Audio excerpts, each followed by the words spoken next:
Good morning, Jacob. Good morning, Merlin. Did you have pleasant breeze? Can't complain. You? That's a good one, Jacob. Thanks, Good Merlin. morning.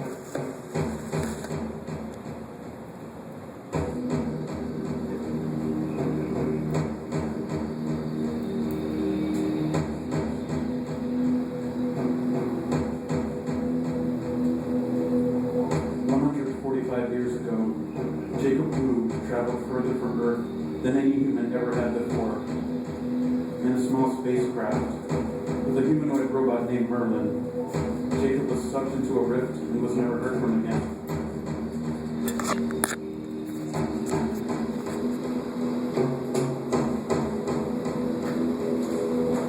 When his ship emerged from the rift, he was greeted with 3 enormous colored lights, each the size of the sun.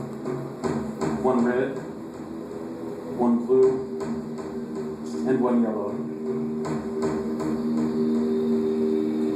They were positioned side by side, and pulsed in sequential order: red, blue, yellow.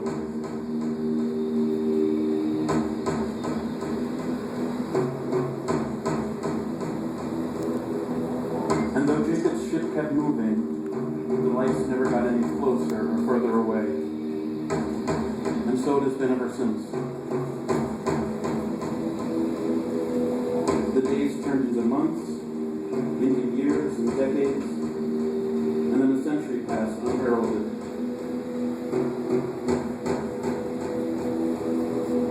Suspended in the gravitational pull, Jacob was perfectly preserved, not needing food or water, not aging. Only Merlin knew when a day had passed. Good morning, Jacob. Good morning, Merlin. Did you have pleasant breeze? About the same. How about you? That's a good one, Jacob. Thanks, Good Merlin. morning. Play that song for me. The one that I like.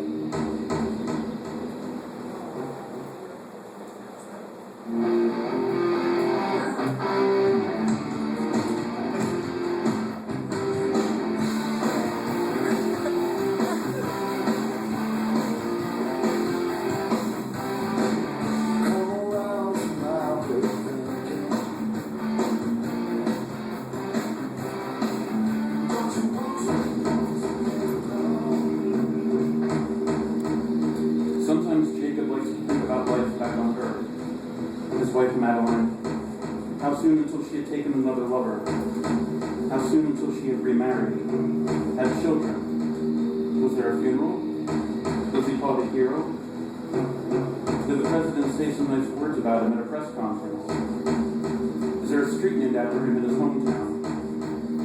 These things don't matter now, as they ever did. Everyone he knows is dead. Even their children are dead by now. All he has left is Merlin. Would you like to watch some TV before we sleep, Jacob? That would be great.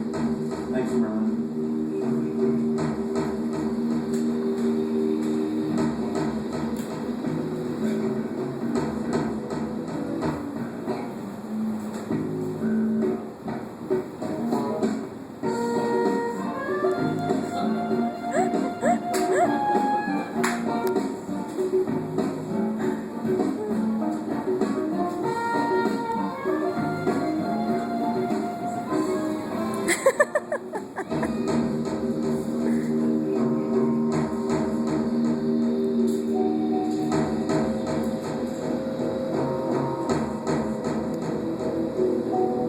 Good morning, Jacob. Good morning, Merlin. Did you have pleasant breeze? The usual, I guess. You? That's a good one, Jacob. Thanks, Merlin. Sometimes Jacob thinks about killing himself. He knows this is an affront to God, to destroy what he has created. But what kind of God would subject his child to this? An eternity of Seinfeld reruns of classic rock songs, countless games of chess in solitaire. No love, no sex, no food, no death, just endless waiting for nothing. Only the thought of Merlin playing Battleship by himself stops him. It's too sad to bear. Would you like to play a game of Rummy Chick? Sure, Merlin.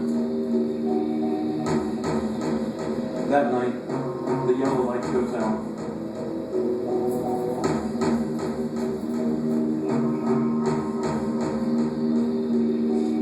When Jacob wakes up, he feels different. He looks down. His nails have grown and hardened. He taps them together. Glass. Good morning, Jacob. Good morning, Merlin. Did you have pleasant dreams? I'm not sure. You? Funny you should ask. Merlin has had a dream. His first one. He dreams he's a young girl on the boardwalk at the Jersey Shore. He wears a sundress and flip-flops and green sunglasses. The breeze was warm and salty, and it smelled like French fries. And later in his dream, he and his family went to the bay, and he fell into some deep, sticky mud. My father and my brothers had to pull me out of the mud. My flip-flops were stuck in the mud, and we had to leave them behind.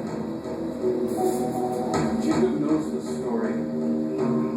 His wife Madeline had told it to him about when she was little. Jacob's never told Merlin the story, though.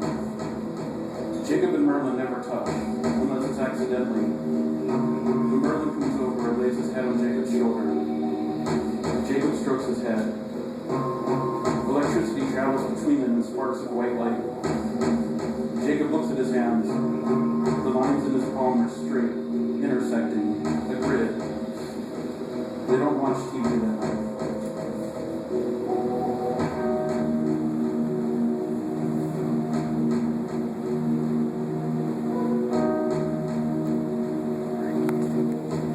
Jacob wakes up in a cold sweat.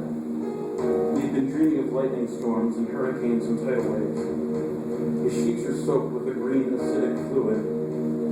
There's a red cast over everything. The blue light has gone out, and the red light is burning brighter than ever, like an angry eye. The shit smells and feels different. Instead of the sterile, cold, recycled air, it smells more organic and humid and earthy, like a barn. Bits of metal fall from the roof of the ship and evaporate into water vapor on the way to the floor. Dark green moss lines the walls and small worms crawl in and out of it. Jacob gets up to find Merlin, and when he touches the doorknob, his hand fuses with it, and he and the door become one, an entwined mass of metal, wood, and flesh. Merlin, Jacob calls out. Merlin! There's a sound of creaking metal and roots ripped from the ground. Merlin pulls himself from the mossy walls where he had been sleeping. His legs have melted into the floor of the ship and he pulls away, leaving them behind. He crawls over to Jacob. He has a woman's breasts and fur lining the bottom half of his body. I have so many things I want to ask you about. I saw so many things in my dreams. I have felt so many things. Please hold me. Jacob reaches out his free hand to Merlin. When they touch, their bodies begin to merge together. The skin and metal and fur combine and mix with the ship into a viscous red goo. And for the briefest of moments, they understand everything. All the secrets of science, nature, religion. They are one with everything, until a universe's worth of red goo folds in on itself and there's nothing. And though there's nothing, and no one left to witness it, the red light flickers out.